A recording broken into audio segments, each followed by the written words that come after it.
잔치를 베풀거든 차라리 가난한 자들과 몸 불편한 자들과 저는 자들과 맹인들을 청하라.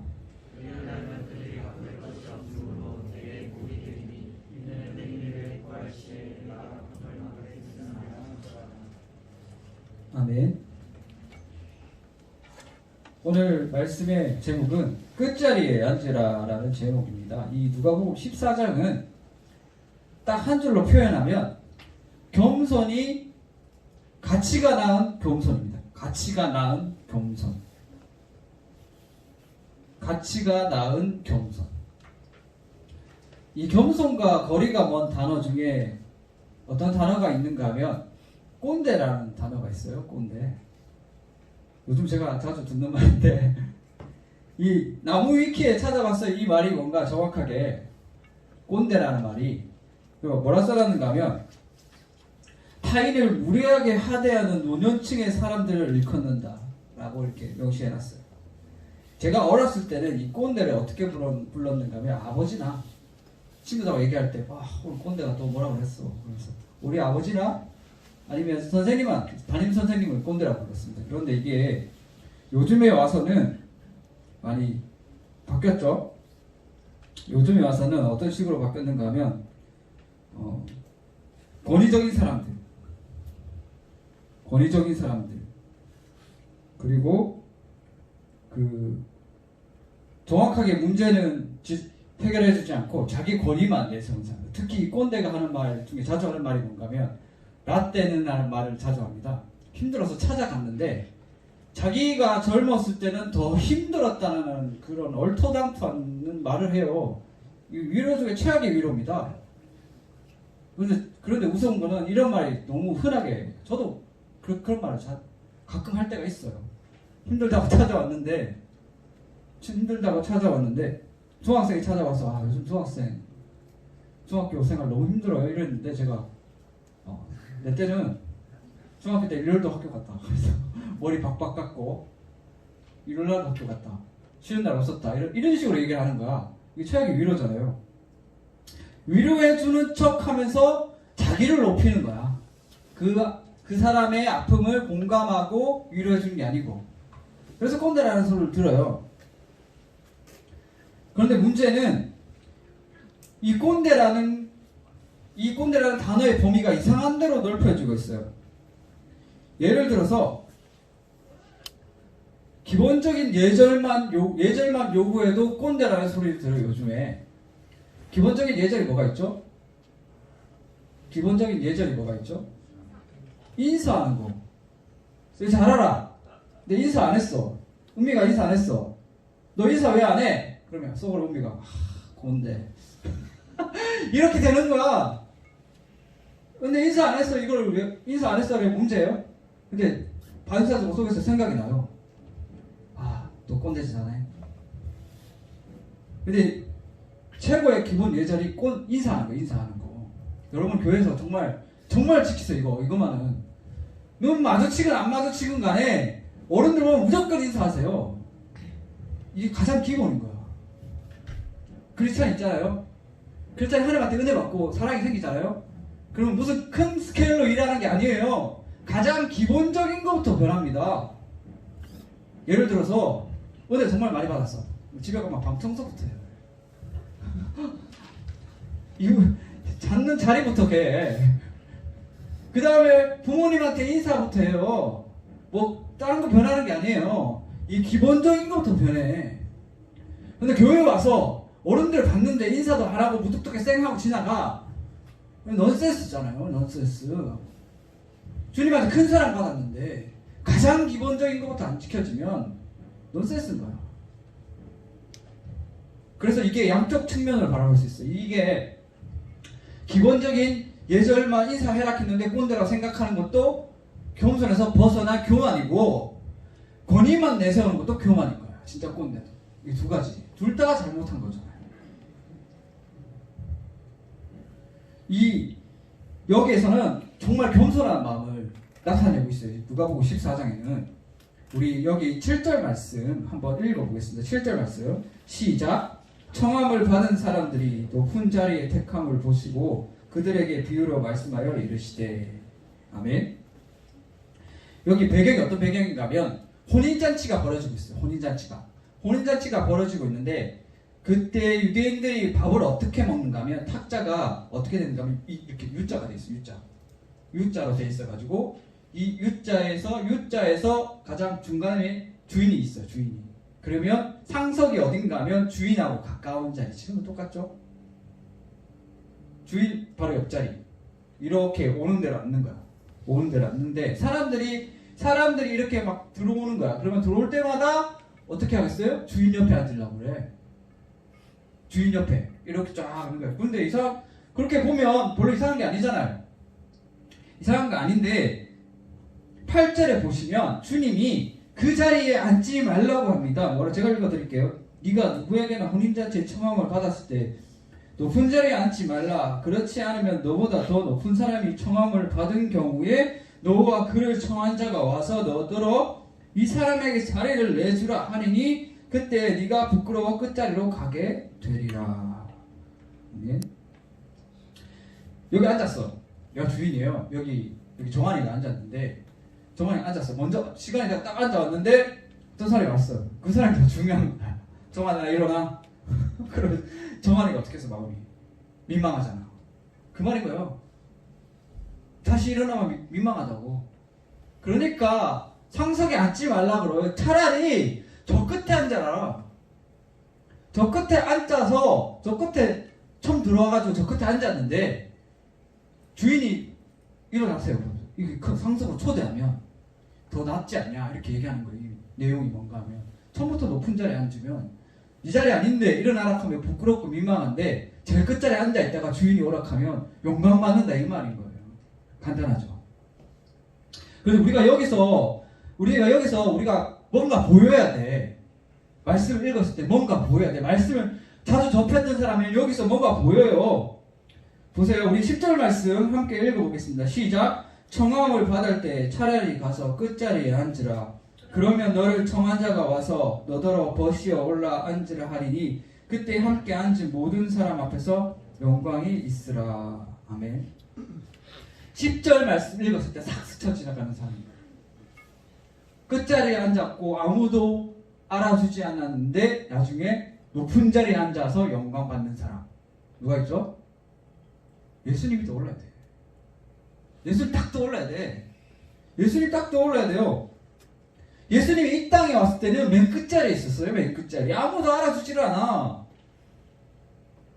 예수님 신이거든요. 예수님이 인간 몸으로 왔다는 게 맨 끝자리에 앉은 거야. 예수님이 의지만 있으면 그냥 공간을 다 초월해. 시간도 초월하고. 그런데 걸어 다니셨어요. 다리 아프게, 무릎 아프게. 게다가 아기 때는 구유에 침대가 없어가지고 말구유에 누우셨잖아. 이거 완전 끝자리에 앉은 거예요. 그렇게 왔는데도 아무도 알아주진 않았어. 하나님 나라 갖고 왔는데. 거기 뿜립니까? 계속 낮은 데로 갑니다. 계속 낮은 데로. 어디까지 가는가 하면 하나님한테 버려지는 데까지. 가장 낮은 곳이 거기였어요. 고통스러워갖고 호소하셨잖아요. 어찌하여 나를 버리셨나이까. 죄를 전가시켜가지고 예수님한테 하나님하고 죄는 같이 있을 수가 없어가지고 원래 삼일체 하나님 같이 계시거든요. 근본 본체도 동등하시잖아. 삼일체 같이 계시는데 죄 때문에 잘렸어. 그게 가장 낮은 자리, 죽음보다 더 심한 자리. 거기까지 가는 거예요. 왜 갔겠어요? 우리 사랑하니까. 구원하시려고. 이 겸손의 극치입니다. 여기서 말하는 낮아짐은 우리가 할 수 있는데 드러내지 않는 그 정도 수준이 아니에요. 완전히 자기를 지워버리는 거야. 자기를 지워버려요. 그냥. 자기를 지워버려요. 어떻게 했는가 하면 하나님 나라가 이 땅에 오기 위해서 그 길 위에 자기를 깔아버리는 거야. 여러분 아스팔트 공사하는 거 봤죠? 시커먼 거 갖다가 뿌려가지고 기계가 꽉꽉 미는 거. 예수님이 그렇게 되셨단 말이에요. 자기가 다 쏟은 다음에 길 위에 자기를 깔아버렸었어. 하나님 나라 갖고 오기 위해서. 그렇게 낮아진다는 거예요. 단순히 도덕적인 겸손이 아니에요. 여기 성경에서 말하는 낮아짐은. 그렇게 만드는 거예요. 그래서 이 말을 뒤에서도 계속 반복을 해요. 반복을. 이 가치에 대해서, 하나님 나라를 가져오는 가치에 대해서 뒤에서도 계속해서 14장은 반복을 해요. 우리 26절 말씀 함께 읽어보겠습니다. 시작. 물은 내게 오는 자가 자기 부모와 처자와 형제와 자매와 더욱이 자기 목숨까지 미워하지 아니하면 능히 내 제자가 되지 못하고. 여기서 미워하다라는 거는 싫어하다는 게 아니에요. 싫어하다는 게 아니고 마음을 두지 않는 거야. 마음을 두지 않는 거야. 마음을 두지 않는 거야. 그 일에 집중하는 거야. 핵심 가치에 하나님 나라에 집중하는 거야. 하나님 나라에 집중하는 거야. 그래서 그 14장 이 앞절에 보시면 노아 때하고 비슷한 말이 나오잖아요. 밭을 사라고 하고 장가 들고 밭을 사러 가야 되니까 혼인잔치에 못 가겠다. 하나님 나라에 못 가겠다. 자기 할 일 다 하잖아요. 이게 하나님 앞에서 높아진 거야. 우리는 낮아져가지고 깔아져가지고 하나님의 나라를 이 땅에 가져오게 해야 되는데 자기 하고 싶은데 다 높아져가지고 하나님한테 벽을 치는 거야. 이게 높아지는 거예요.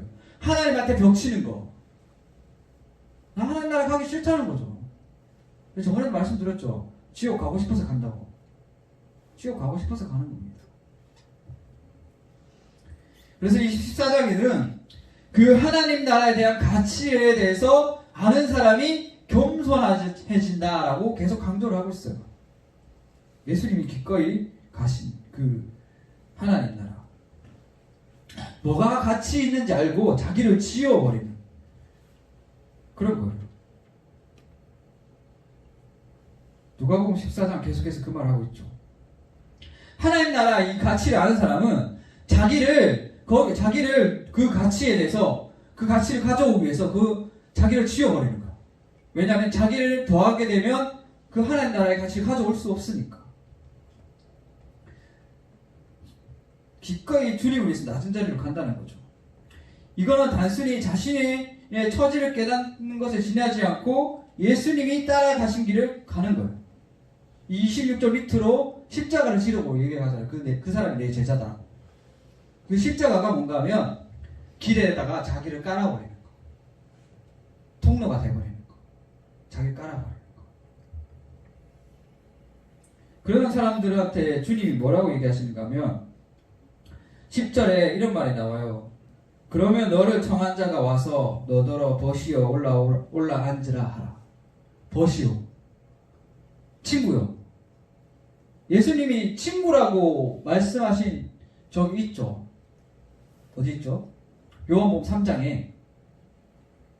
3장에 예수님이 말씀하시지 않았는데 세례요한이, 원래 세례요한이라는 사람이 요한복음에 등장하는데 어떤 사람이었는가 하면 유대 땅에 400년 동안 하나님의 은혜가 없었어요. 여러분 생각해보세요. 목사님이 앞에서 말씀을 전하는데 아무도 은혜가 없어. 400년 동안. 그럼 그 말씀이 어떻겠어요? 건조하죠. 들리지가 않아. 별로야. 예배가 되지가 않아. 근데 세례요한이라는 사람이 딱 와서 요단강에서 세례를 주면서 하나님 말씀 전파하는데 하나님 은혜가 있는 거야. 그러니까 어떻게 했어요? 사람들이 우르르 몰려가지고 세례요한 말을 듣기 시작하는 거야. 슈퍼스타가 됐어요. 세례요한이. 그 사람만 은혜가 있으니까. 서로 제자가 되겠다고. 그런 와중에 예수님이 등장하셨어요. 그러니까 예수님이 인기가 더 높아지는 거야. 예수님 진짜잖아. 주인이잖아요. 예수님 인기가 더 높아지니까 세례요한 제자들이 이렇게 얘기했어요. 세례요한한테. 사람들이 다 예수님한테 갑니다. 어떡합니까? 그러니까 세례요한이 뭐라고 얘기했는가 하면 신랑이 결혼하는 친구도 기쁘다고. 신랑이 결혼할 때 신랑이 주인공이지만 친구는 내가 기쁘다. 그렇게 얘기를 해요. 자기가 주인공 아니지만 신랑이 흥해지니까 자기도 기쁘다는 거야. 뭐라고 적혀져 있는가 하면 신부를 취하는 자는 신랑이나 서서 신랑의 음성을 듣는 친구가 크게 기뻐하니 나는 이런 기쁨이 충만하였노라. 그는 흥하여 하겠고 나는 쇠하여 하리라. 여기 세례요한 모습이 더 빛나는 건 뭔지 아세요? 자기를 낮췄음에도 불구하고 기뻐한다는 거예요. 자기를 낮췄음에도 불구하고.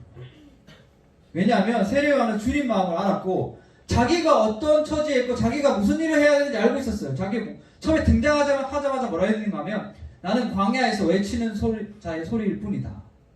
난 주의 길을 예비하는 자일 뿐이다. 바로 얘기하죠. 자기를 땅에 깔아버리는 거예요. 나는 주의 길을 예비하는 자입니다. 그렇게 말씀 전하고 얼마 가서 죽었어요. 목 잘려가지고.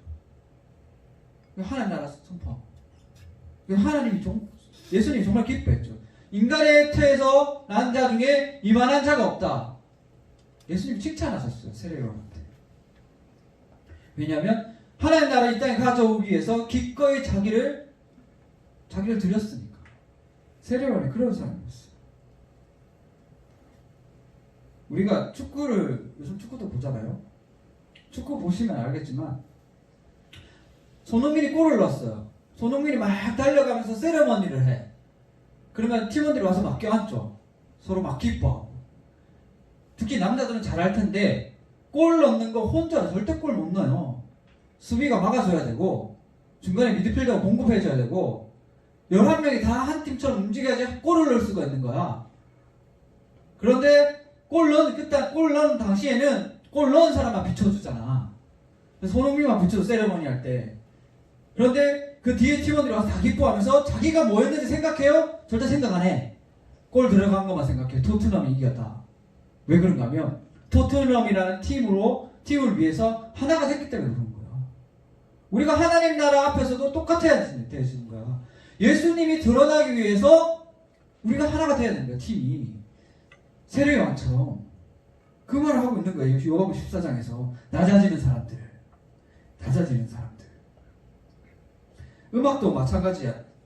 음악도 마찬가지잖아요.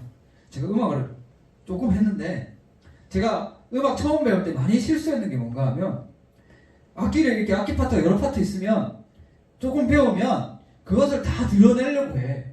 악기 치시는 분 알겠지만 연주하다 보면 악기를 연주할 수 있는 공간이 있어요. 그 공간 안에 정말 잘하는 사람들은 약속을 해가지고 요때 여기에 나가고 딱딱 공간이 있어.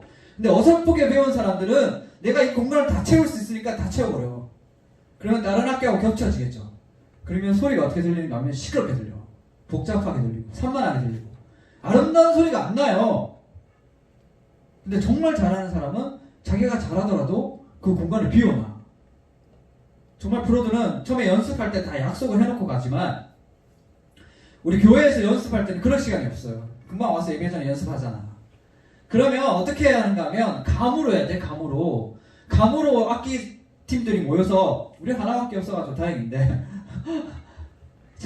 악기 팀들이 모여서 서로 간에 감으로 해야 돼. 이걸 어떻게 감으로 하는가 하면 어떤 소리가 잘 나야지 이 노래의 완성도가 높아지는가에 대해서 고민을 하게 돼. 그러면 어떻게 되는가 하면 다른 악기의 소리를 들어야 돼. 그러면서 자기를 절제해야 돼요. 절제 소리 심플하게 되기 위해서 나가지 말아야 돼. 나갈 수 있더라도 무슨 뜻인지 알죠? 심플한 소리를 내면 모이면 노래가 완성도가 높아져. 보컬이 돋보여야 되는 거야. 악기가 주인공이 돼서는 안 되고. 근데 그걸 저는 처음엔 잘 못했어요. 기타 좀 칠 줄 안다고 다 덮어버렸어 제가. 그러니까 어떤 나이 드신 어르신 할아버지가 시끄럽다고 앞에서. 그래서 저는 속으로 그래 생각했죠. 음악에 대해서 이해를 못하네. 근데 나중에 하나님 만나고 나서 그게 보이더라고. 내가 교만했구나. 악기로 교만했구나.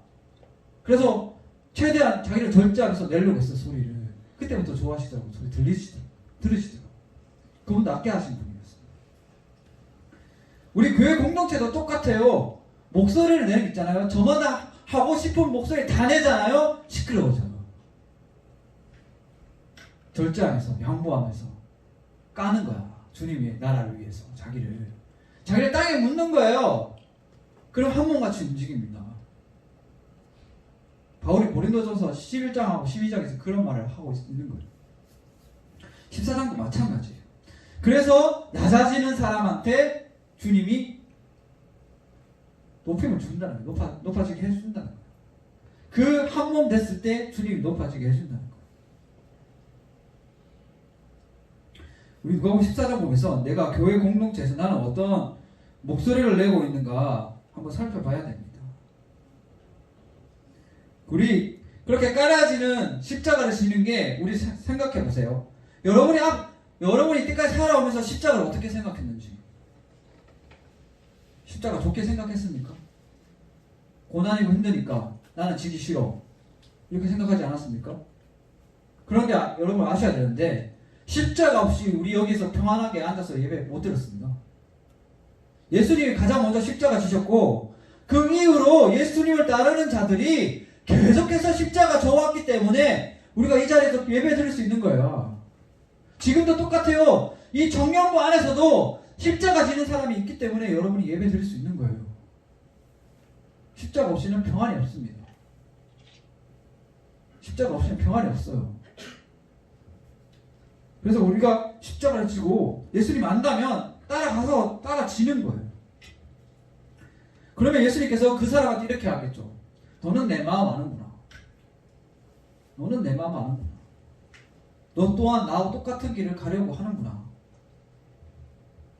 그렇게 말씀하시는 거예요. 그러면서 벗이라고 얘기하는 거죠.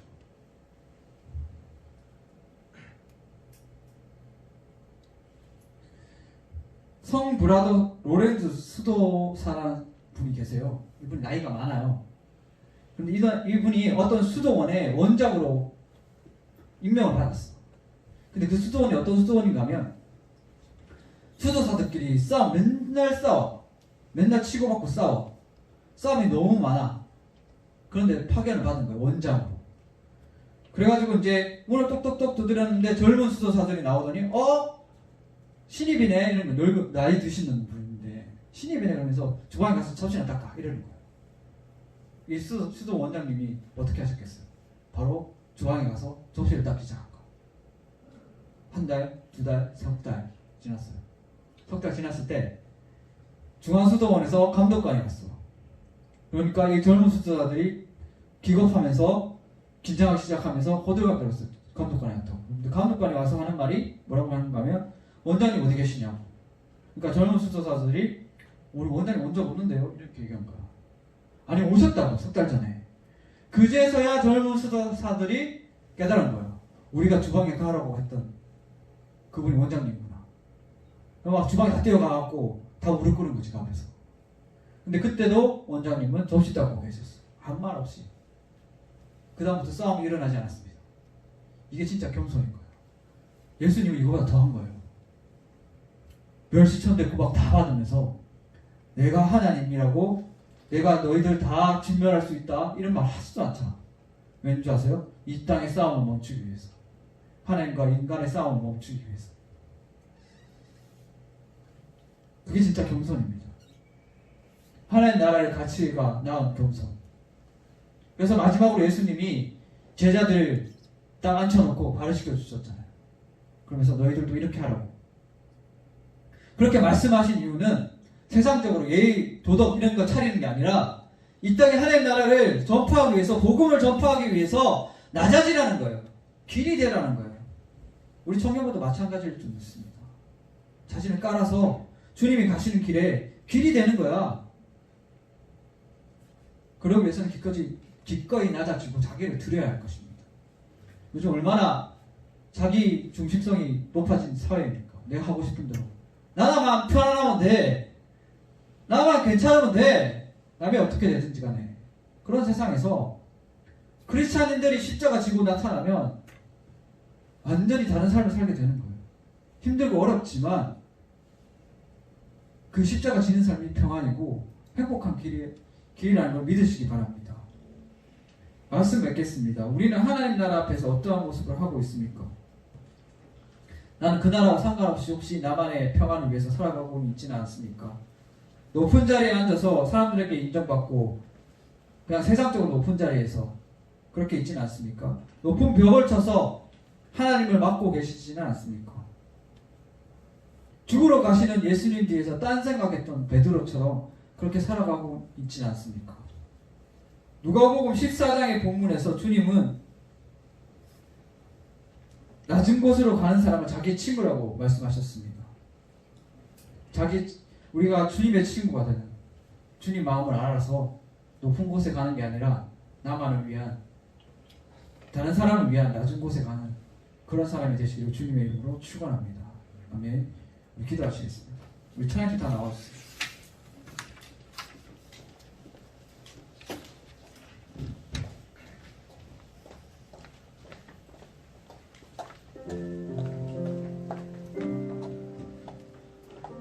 우리 청년부도 십자가 지는 청년이 되었으면 좋겠습니다. 십자가가 단순히 고난이고 힘들고 어려운 길이라서 나는 안 해야지 이런 길이 아니고 예수님이 지고 간 십자가를 통하여 우리가 평안을 얻었던 것처럼 우리가 십자가를 질 때 진정한 평안이 있을 줄 믿습니다.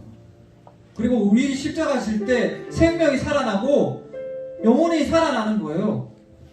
서로 각자 내 하고 싶은 대로 다 한다면 그곳에 생명이 없는 거예요. 생명을 위해서 십자가 지는 사람 되시길 바랍니다. 내가 먼저 예수님 믿었다면 예수님이 하신 것처럼 따라가는 거야. 우리 가족을 위해, 그리고 우리 청년부를 위해, 그리고 우리 교회를 위해 그런 사람이 되었으면 좋겠습니다. 예수님이 친구라고 부르는 사람. 우리 미랄 찬양하면서 우리 말씀